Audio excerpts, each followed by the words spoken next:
দশকের পর দশক ধরে হরমুজ প্রণালী মানেই ছিল বিশ্ব জ্বালানি নিরাপত্তার লাইফলাইন। তবে এবার এই জলপথকে ঘিরে সামনে এলো এক নতুন ভূরাজনৈতিক সমীকরণ। শুধু তেলের ট্যাঙ্কার নয়, বৈশ্বিক ইন্টারনেট ও অর্থনৈতিক যোগাযোগের মূল চাবিকাঠি বা সমুদ্রতলের সাবমেরিন কেবলকে নতুন কৌশলগত হাতিয়ার বানাতে চায় তেহরান।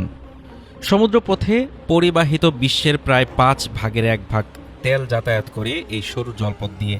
কিন্তু একবিংশ শতাব্দীতে এসে বিংশ শতাব্দীর সেই তেলের জায়গা নিয়েছে ডেটা।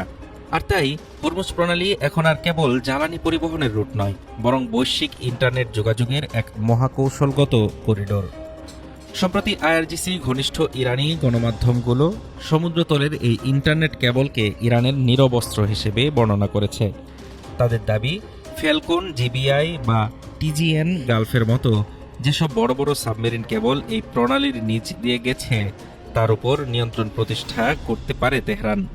গুগল, মেটা, মাইক্রোসফটের মতো প্রযুক্তি জায়ান্ট থেকে শুরু করে আন্তর্জাতিক অর্থ লেনদেনের নেটওয়ার্ক সুইফট সবই এখন এই রুটের উপর নির্ভরশীল।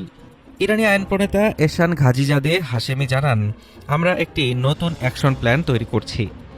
হরমুজ প্রণালীর নিচে ডেটা কেবল বসানো, পরিচালনা বা মেরামতের যে কোনো কাজে এখন থেকে ইরান সরকারের আগাম অনুমতি নিতে হবে। এমনকি এই সেবার জন্য ইরানকে সার্ভিস চার্জ বা টোলও দিতে হবে।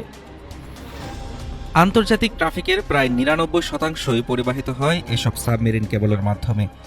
বিশেষজ্ঞরা বলছেন, হরমুজ প্রণালীর এই নেটওয়ার্কে সামান্য বিঘ্ন ঘটলেই থমকে যেতে পারে পুরো মধ্যপ্রাচ্যের ব্যাংকিং ও ব্যবসায়িক যোগাযোগ।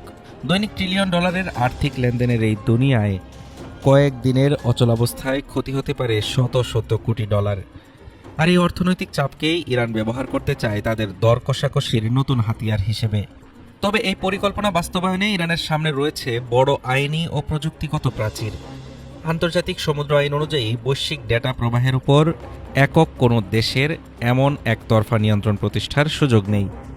যুক্তরাষ্ট্র বা ইউরোপীয় ইউনিয়নও হয়তো ইন্টারনেটের উপর তেহরানের এই তদারকি বা ফি আদায়ের চেষ্টা সহজে মেনে নেবে না। ওয়াশিংটন ও তার আঞ্চলিক মিত্রদের সঙ্গে সরাসরি সামরিক যুদ্ধে না গিয়ে সাইডলাইনে থেকে চাপ তৈরির এই নতুন ছক তেহরানের।